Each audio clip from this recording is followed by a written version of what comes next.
Miss Barbie Fortes.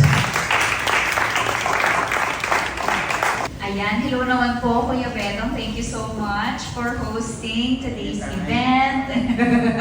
And to everyone, to our beloved friends from the press, to all the creatives, Sparkle, JD. Take it as a compliment that I got drunk and made fun of the way you Ako'y nakatingin sa'yo. Wala na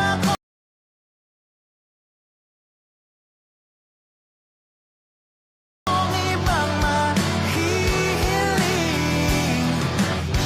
Saksi ang langit sa atin.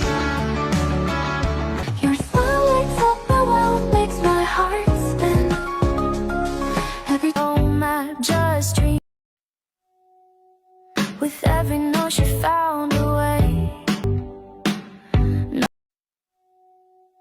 Actually, ang showbiz man pakinggan, pero being part of P77 is a dream come true for me. I'm a big horror fan. I'm a huge moviegoer, and this is the type of film na I would really want to see in theaters kasi I want to share the experience with the rest of the audience. And this is that type of film.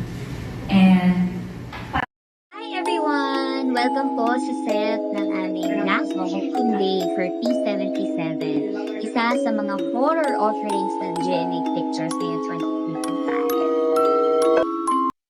2025. You should Puro, I make all my senses aware that I am